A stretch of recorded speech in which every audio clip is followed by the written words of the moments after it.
অসমের খবরে প্রথমে নজর রাখতে হবে কোচ রাজবংশী ছাত্রদের বিক্ষোভ আন্দোলন। সেই বিক্ষোভ থামাতে গিয়ে পুলিশকে লাঠি চালাতে হলো। এসটির স্বীকৃতির দাবিতে তাদের এই বিক্ষোভ, সেই আন্দোলন, এবং সেই আন্দোলনে লাঠিচার্জ পুলিশের, যাতে কয়েকশো বিক্ষোভকারী তারা আহত। প্রতিবাদে ধর্মঘটের ডাক।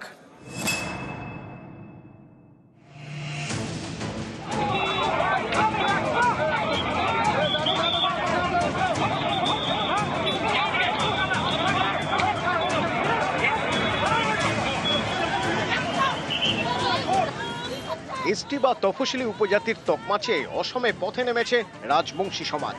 বুধবার রাতে ধুবড়ির গোলকগঞ্জে তাদের উপরেই লাঠি চালালো বিজেপি শাসিত অসম সরকারের পুলিশ।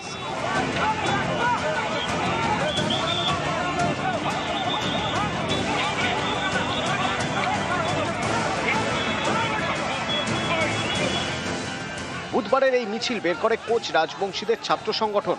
সেই মিছিলেও চড়াও হয় পুলিশ।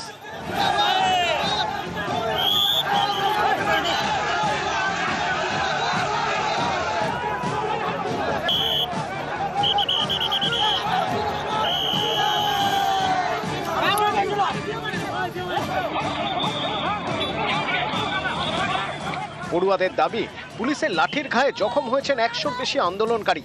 প্রতিবাদে বৃহস্পতিবার ধুবড়িতে 12 ঘন্টার বন্ধ ডাকেন কোচ রাজবংশীরা।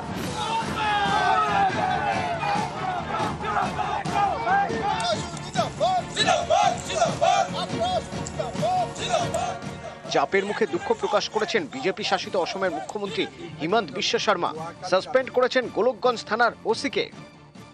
দুৰ্ভাগ্যজনক, যোৱাকালি ৰাতিয়ে মই মন্ত্ৰী জয়ন্ত মল্ল বৰুৱা ডাঙৰীয়াক পঠিয়াই অচিজনক আমি নিলম্বিত কৰিছোঁ।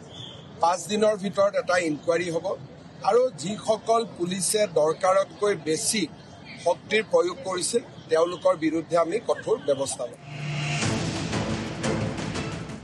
বাংলা দখলের মিশন নিয়ে ময়দানে নামা বিজেপি বহুদিন ধরেই চেষ্টা করছে রাজবংশীদের মন জয় করতে। বিজেপি শাসিত অসমের মাটি ব্যবহার করে বারবারই উঠেছে পৃথক কোচবিহারের দাবি। 2021 সালে অসমের সঙ্গে শান্তি চুক্তির প্রস্তাব দেন কেএলও নেতা জীবন সিংহ। গ্রেটার কোচবিহার আন্দোলনের নেতা অনন্ত মহারাজ বর্তমানে বাংলা থেকে বিজেপির রাজ্যসভার সাংসদ। বঙ্গ বিজেপি যখন কোচ রাজবংশীদের মন জয়ের চেষ্টায়, তখন বিজেপি শাসিত অসমে পুলিশের লাঠি রাজবংশী ছাত্রদের উপর। বিজেপির মুখ্যমন্ত্রী তার ডবল ইঞ্জিনের সরকার আজকে কোচ রাজবংশীদের উপরে নির্মম অত্যাচার নামিয়ে আনছে। দুটো রাজ্যের অ্যাপ্রোচ খুব পরিষ্কার। ধুবুরি লাগোয়া সীমান্ত হচ্ছে কুচবিহার, ওই ধুবুরির থেকে ভিড়ছড়া দূরত্ব আলিপুরদুয়ার জলপাইগুড়ির রাজবংশীরা দেখুক বিজেপি কি করে তাদের কমিউনিটির উপর অত্যাচার করছে। নিউজ 18 বাংলা।